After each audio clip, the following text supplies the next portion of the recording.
Muy buenas noches. Muy rápidamente vamos a platicar ahora del discurso del método de René Descartes. Vamos a orientarnos con algunas de las características fundamentales de su pensamiento y de la influencia que van a tener para la escritura del texto al que nos toca hacer ahora referencia.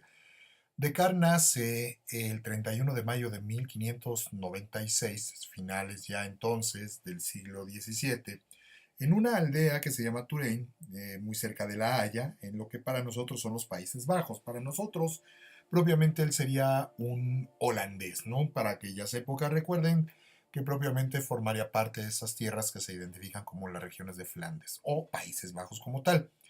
Él perteneció a una familia de magistrados, de los que eran identificados como nobleza de toga, y su padre llegó a ser consejero en el Parlamento de Rennes. El amor a las letras era parte de la tradición familiar que a él le va a tocar heredar.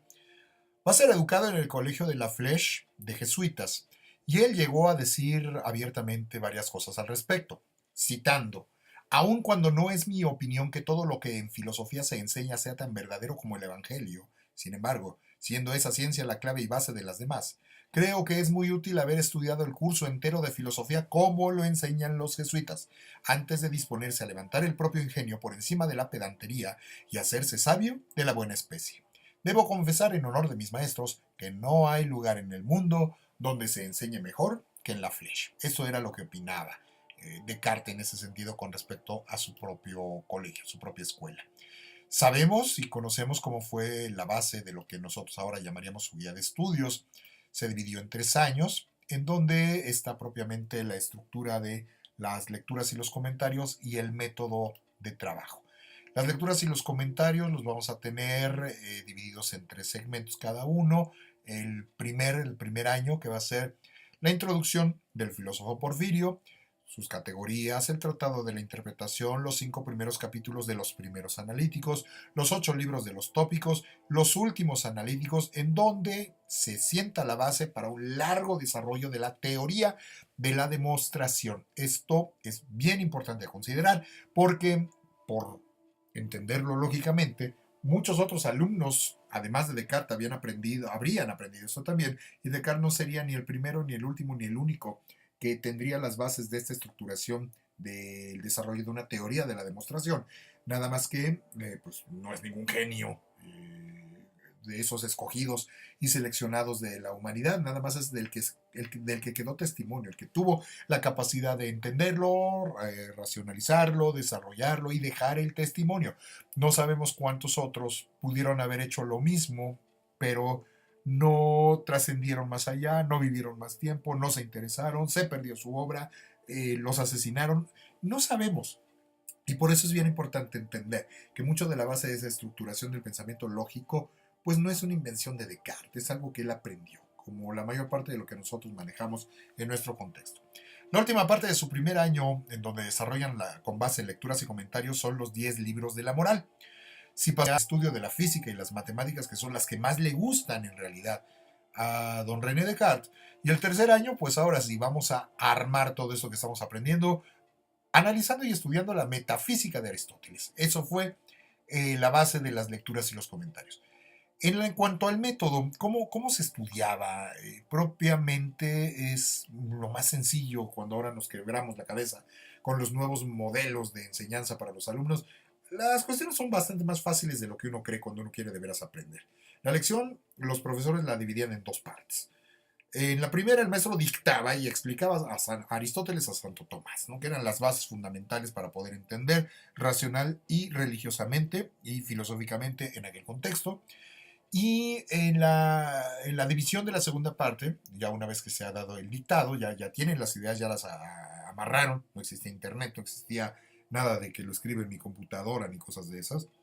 El maestro proponía ciertas cuestiones que eran sacadas del autor y que eran susceptibles de diferente interpretación.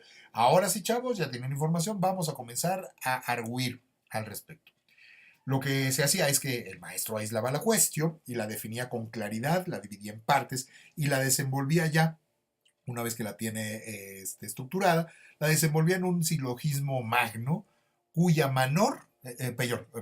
cuya mayor y menor la iba probando sucesivamente. Entender que los silogismos están divididos de esta manera, recordar que están divididos de esta manera, la mayor y la menor, ¿no? En esta mayor de, si todos los animales tienen pulgas y mi perro es un animal, por lo tanto, mi perro tiene pulgas, ¿no? Lo estoy reduciendo de una manera muy bruta, si ustedes gustan, pero que nos permite recordar cómo era la construcción de las estructuras de los silogismos, que por supuesto, imagínense lo que representaba ya llevarlo al mundo de las ideas y estructurar los silogismos, demostrando las afirmaciones de Aristóteles o lo de Santo Tomás, o la combinación de ambos elementos. Fue muy rico lo que le tocó aprender al propio René Descartes.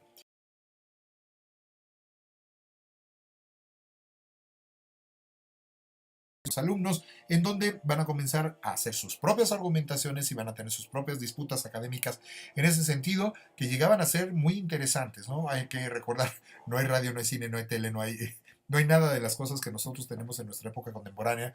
Y cuando venían estos certámenes académicos, pues llegaban a hacerse inclusive públicos, ¿no? Y la gente a lo mejor no entendía absolutamente nada de lo que estaban diciendo, pero se convertía en todo un evento por la demostración del conocimiento, ¿no? Que además públicamente pues uno no se podía quemar, ¿no? Cuando uno llegaba al bachillerato, pues todo el mundo se enteraba. Cuando uno llegaba a la licenciatura, cuando se volvió maestro, cuando se convertía en doctor, pues es comprensible el nivel que se tenía de respeto dentro de la cultura y la sociedad que le rodeaba. Sabemos que uno de los maestros de filosofía, su maestro de filosofía, de René Descartes, fue el jesuita Francisco Verón, y no debemos de olvidar que los jesuitas seguían dos reglas básicas en el proceso de enseñanza de aquella época. Uno, no apartarse de Aristóteles, excepto si va en contra de la fe.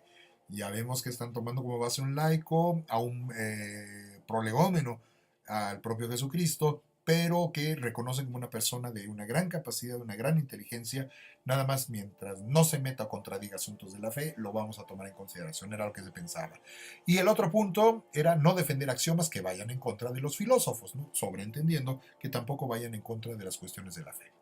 Para 1612 Descartes sale de la Flèche y comienza a buscar su propio camino, va a llegar a decir al respecto: y no me precio tampoco de ser el primer inventor de mis opiniones, sino solo de no haberlas admitido, ni porque las dijeran otros, ni porque no las dijeran, sino nada más porque la razón me convenció de su verdad.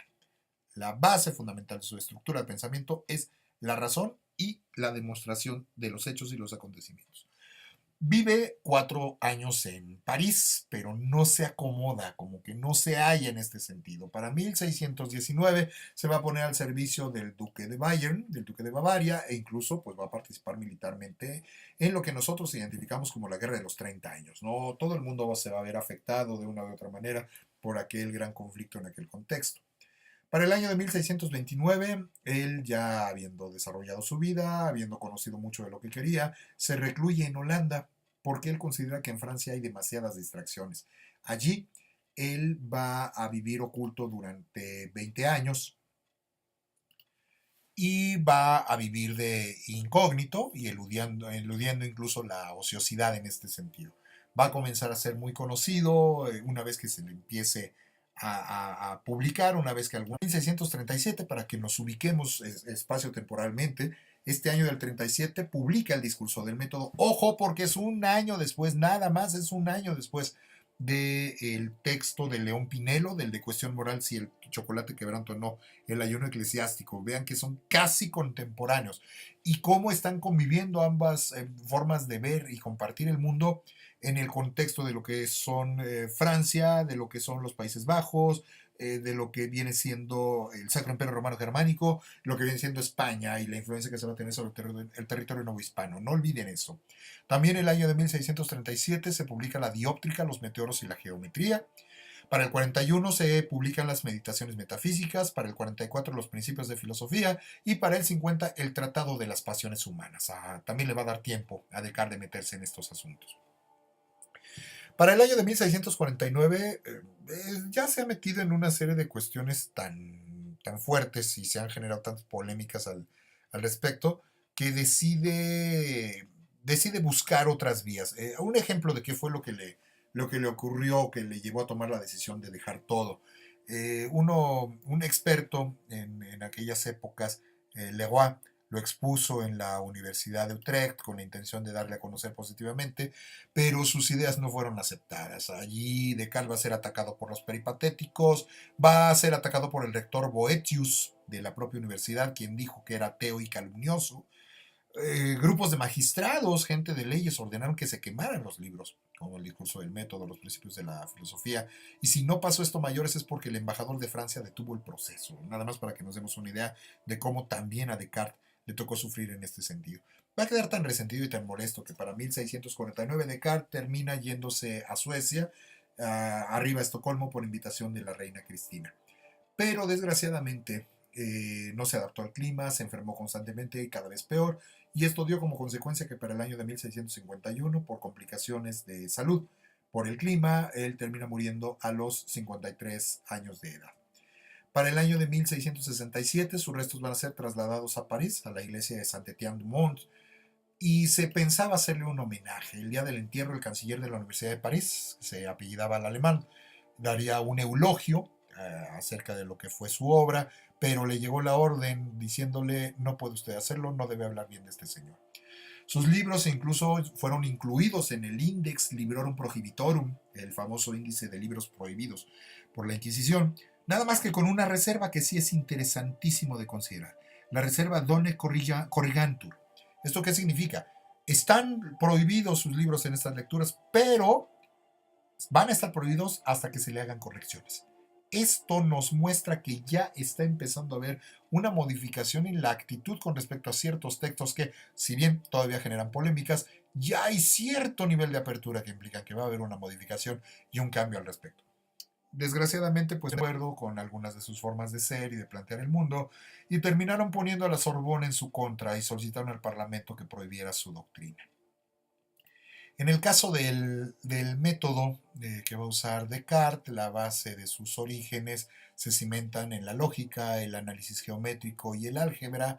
Él se va a dar cuenta que los silogismos son imposibles para generar descubrimientos, porque hay que considerar que las premisas, además de que pueden ser falsas, ya en sí deben de contener la conclusión. Entonces, no son malas, pues, pero no sirven para más allá que repetir y demostrar lo explicado. Esto nos permite entender por qué el silogismo es tan importante para gente como Jorge de Burgos, ¿no? Si recordamos lo que nos plantea Humberto Eco en el nombre de la rosa. Recordemos que Descartes busca crear reglas fijas para descubrir verdades, no solo defender tesis o exponer teorías. Finalmente, el discurso del método, el punto medular y fundamental de arranque que debemos de considerar es que fue el primer libro de filosofía escrito en francés. Esto de que nos habla, sí, no solo los laicos están ya escribiendo sobre temas de doctos, ya no necesariamente en cuestiones religiosas, sino que además ya no se está utilizando única y exclusivamente el latín.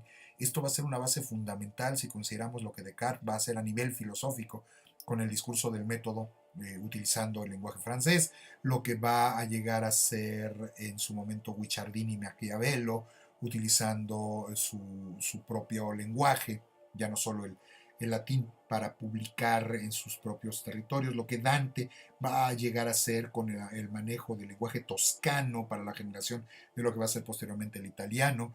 Esto nos lleva a la construcción poco a poco, lentamente, en los siglos XVII, XVIII y XIX, de la base de lo que van a ser los nacionalismos. La lengua implica la utilización de una base de costumbres, una base de pensamiento local, que es justamente lo que está haciendo el discurso del método en el mundo occidental, en donde además debemos de recordar que el francés es una base fundamental para lo que es el conocimiento y la cultura de aquellas épocas. A lo mejor Descartes puede no ser de origen francés como tal, pero va a cimentar una base medular para lo que va a ser el siglo después, el siglo posterior, lo que va a representar la aparición de todos estos grandes pensadores, ya cuando entremos a la siguiente etapa de lo que es la ilustración y el iluminismo como tal, ¿no? La publicación del discurso del método hay que ubicar que se remite al manejo de 6 segmentos, que implican las consideraciones acerca de las ciencias, las reglas principales, las reglas de las reglas de la moral derivadas de las principales, las razones para probar la existencia de Dios y el alma humana, el orden de las cuestiones de física e incluso explicaciones del movimiento del corazón y diferencias del alma humana y la de los animales. Y el punto número 6, que son las cosas necesarias para avanzar más allá de sus propios descubrimientos y las razones que lo impulsaron a escribir. De todo esto es que va a terminar escribiendo Descartes en este sentido. En cuanto a las reglas principales, él va a ubicar básicamente 4 preceptos que aquí no les voy a desglosar porque es parte de lo que ustedes tienen que revisar en su propia lectura. Lo mismo para las famosas reglas de moral derivadas de sus principales, es parte de lo que ustedes mismos van a tener que revisar cuáles son estas reglas o estas máximas que él maneja en este sentido. De esta manera, entonces nosotros nos podemos dar cuenta de cómo se ha ido construyendo la base del pensamiento de René, de René Descartes y que nos permite entender un poco mejor lo que va a representar y lo que va a significar este mundo, esta cultura y esta sociedad a través de los ojos de un racionalista que sienta las bases de la estructura del método y del pensamiento que tendrán que dejar una huella impresionantemente grande en el pensamiento del ser humano hacia el futuro. Esto es una simple base, una base mínima de lo que representa el pensamiento de Descartes y la influencia en un libro que es chiquitito, es muy pequeño y es dignísimo y es riquísimo de revisar. Ustedes lo entenderán cuando lo tengan en sus manos, de preferencia si fuera posible. Yo les he puesto un enlace para que lo puedan leer electrónicamente, pero si lo pudieran sacar de una biblioteca o incluso se lo pudieran comprar, hay muchas ediciones que son muy baratas. Son de estos libros que realmente valen la pena. A mí me costó creo que 48 pesos y dije, pues no le hace. 69 pesos es lo que me costó en la Gandhi. Y son de estos libros que uno realmente atesora, que uno le da gracias a Dios tener la oportunidad de revisarlo para aprender a ponerse en los zapatos de otros hombres y de otras épocas. Muchísimas gracias y que tengan muy buenas noches.